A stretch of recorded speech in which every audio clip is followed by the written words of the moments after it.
We're about to find out if they would cement the narrative that the underdogs have been taking over, or will RRQ switch things up as well this time around? I guess we'll just have to see, man. At this point, no predictions, right? No RRQ prediction. Hoshi, though, I will say their draft looks stellar, but also KBG. I love the Beleric pick. Yep, we've been hearing a lot of things about KBG, but now they're going up against the King of Kings. So we're about to find out what's going to happen.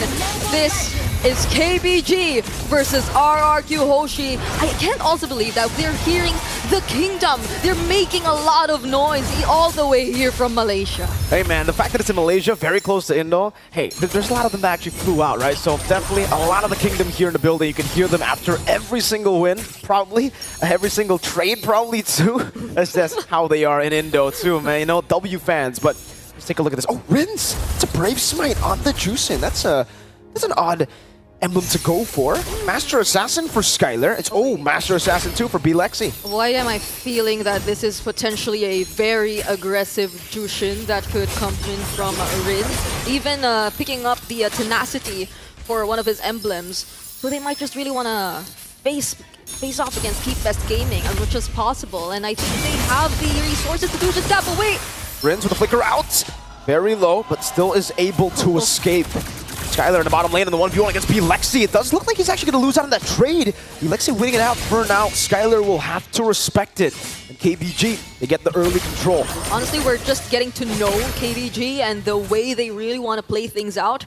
But it seems like what they're planning to go with or do in this game is to just really take on RRQ Hoshi as well. It's just to be equally aggressive. And we're seeing it from the lane-to-lane matchups and all the way to the invades. Look at Saksha, Tracy, and Lumu really being aggressive in the early game.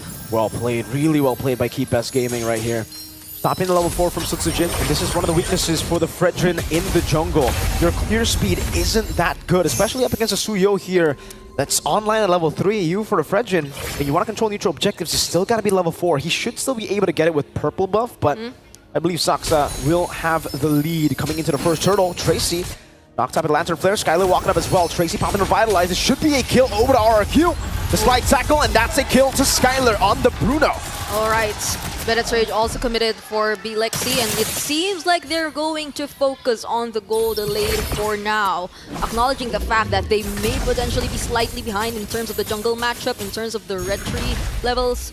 The Saksha, I think he's already, one level ahead up against Sutsujin, but they're yet to start the turtle.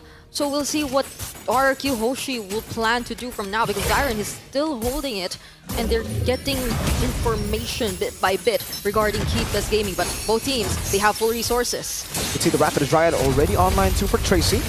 Win return going to be chunked quite low. Edok also chunked by Luo Mu, stolen the curtain call. Lantern Flare again to Tracy, win return going in as well.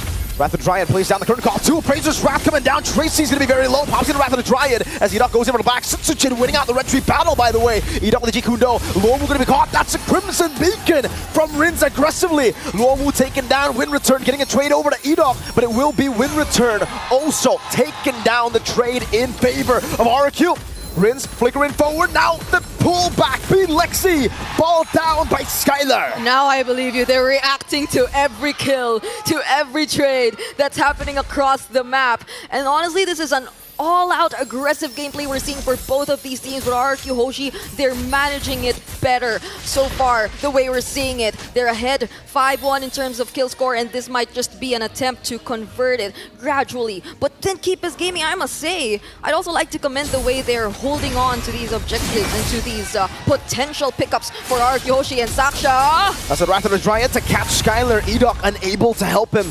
Good kill back from Keep Best Gaming as they look to play for Lexi. Yeah, that was a very decisive rotation towards the gold lane. They knew they had to shut down at least or prevent Skylar from just getting all that farm. He's got 2 kills already. But I think another thing we have to really take note of is the way Rins and Edok have been rotating so far. I can feel the mid control coming in from this mid duo, and there's 100% kill participation in the hands of Rins. So it's proving to be quite effective. Like the way you pointed out, the Brave Smite and all that tenacity, even in the first attempt of Keep Best Gaming to take him out, if it weren't for those two, I doubt he would have survived up to that point.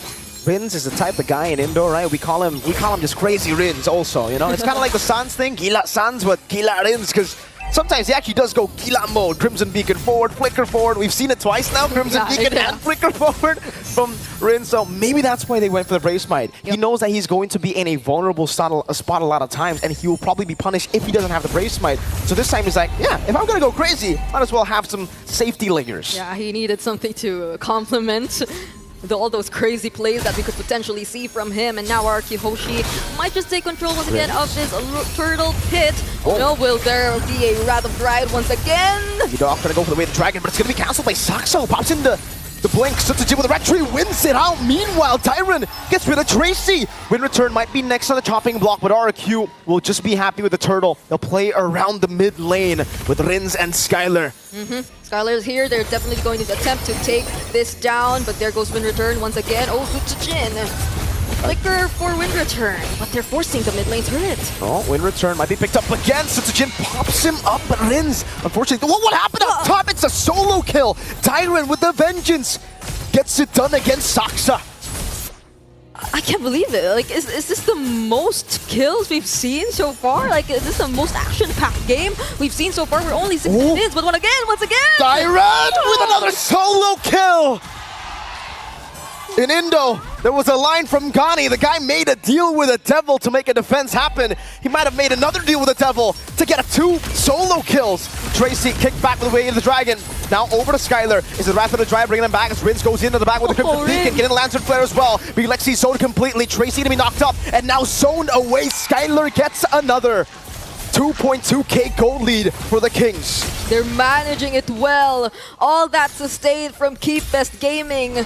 They aren't really able to capitalize on it much. They don't allow the damage dealers to get any closer to RRQ Hoshi. And now they successfully take out the tier 1 turret in the bottom lane. Even the top lane, it might fall anytime soon.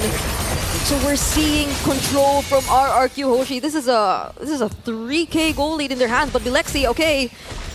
We've seen this earlier. The Malefic gun in the Beatrix. But how effective would it be this time if you can't even gain access towards the turrets of RRQ Hoshi? I think it should still be good as a way to defend, right? It's great at sieging. It should automatically be good at defending too, because you have that range extra for the Bennett to hit these waves and to poke it down before, you know, RRQ could siege. Guardian Helmet priority here for Tracy as well. But what is the plan? What is the plan for Keep This Gaming? RRQ Hoshi, they're controlling the turtle. The potential last, or actually the last turtle will be seeing, and there's the way of the dragon! Beautifully done on the success. Sutsujin walks up, Rins picks up a killing spree. That's a vengeance from Tyron. The curtain call already down earlier. And Keep Best Gaming, they've just lost 2 members. You can see the Kingdom here supporting RRQ in Malaysia. Front stage, Rins. Red Lantern Flare, very low. Skylar, with a flicker forward, gets the ball down. That was a worldie for sure. Win return. Stuck in the tier 2. Gonna go for the chase out to Skylar. Let's see how he deals with it. Skylar gonna be taken down as a big shutdown. Win return. Not gonna be chased down. Tyron should be able to get that kill. He's going mega. The amount of team fights that are happening, Mirko. I mean, they let go of that turtle. Now it's an 8-minute Lord. So they just completely let go of that and fought against Keep Best Gaming, but it wasn't the best situation for them. Once RRQ Hoshi gets successful enough to take out both Tracy and Saksha, I think they're really trying to play around these 2 players, but once they're the first to fall, things just keep getting difficult for Keep Best Gaming. Brigida, you keep bringing up the kills like you forgot. You know the server. This is the Brawl server, baby. The Brawl server. This is RRQ Hoshi in the Brawl server. It seems like they're going to get this Lord for free. Nothing KBG can do while being 4,000 gold behind. Edoc is so annoying.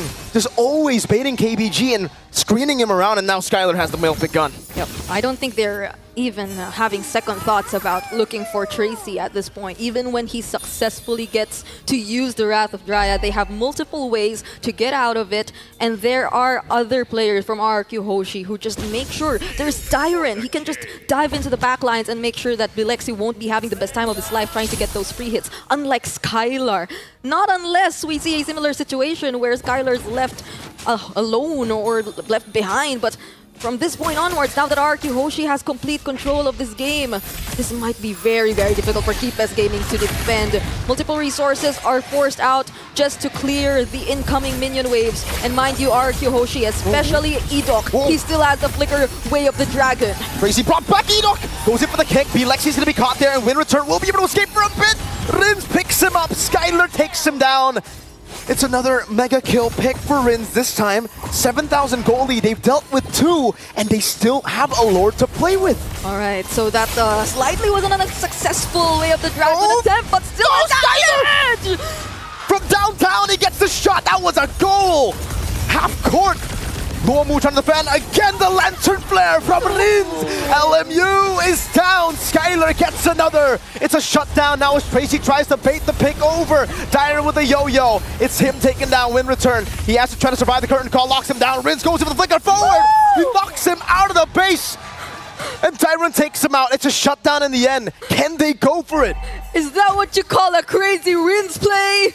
Because I'm starting to believe it right now. They're gaining access to the base of KBG Gaming. They might take out all inhibitor turrets right now, and they have a lot of minion waves incoming. The death timers aren't that long though, so KBG Gaming, they might still be able to defend this. They will be able to defend, but they have lost all of their base turrets with the first Lord. Now that is some ridiculous stuff.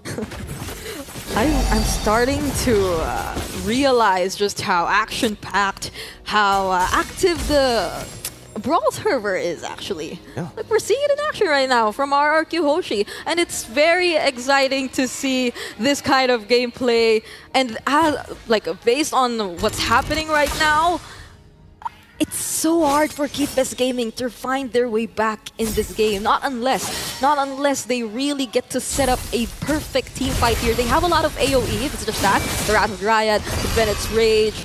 But you really want to reserve that as well for all those potential Lord Sieges that might happen later on from RRQ Hoshi. You still can't take KBG Gaming out of this game just yet, right? They have defended. It's an 8,000 gold lead, but we've seen gold leads like this go away with one big fight. It seemed like RRQ, though, they're playing the discipline game really, really well. And that's RRQ for you. They play the Brawl server really well, but then they have the discipline to actually slow things down. Yep, actually, this has been such a great game for Dairon even. Like, he hasn't died not even once in this entire game. And to think that he's actually the person from RRQ Hoshi who really dives toward the backlines. But speaking of diving, speaking of looking at the targets from the back, Edok, he's positioned himself really well, and that's the Crimson Beacon in once again from Rins. Okay, Edok goes and kicks Bilexi's back. Edok, you're a mad lad. The worldie comes around, and the AoE's there. Skylar's gonna be able to free hit all around. That's a double kill for Skylar. Slide tackle to Win Return. One last shot to take him down. Will he be able to get the triple? Now RRQ going in. Skylar gets the triple. KBG trying to defend with Bilexi with a male fit gun. Rins, will he go for another Gila play? Flickers forward. Now Skylar looking for a kill over to him. Skylar gets another. It's a maniac technically. The Savage gets taken away from him, but RRQ stay in form as they win in a day full of upsets. I thought KBG would have still had a chance. The tactical reposition saving Bilexi, but it wasn't long before another crazy play was shown to us here by Rins and the rest of RRQ Hoshi, dominating this game and putting an end to all those, or actually, they don't plan to continue all these underdog stories, not at least for today. And also, they avoid hell. That 0-1 bracket is literally hell. I cannot imagine what everyone is feeling right now, but let's break down this game for you and head over back to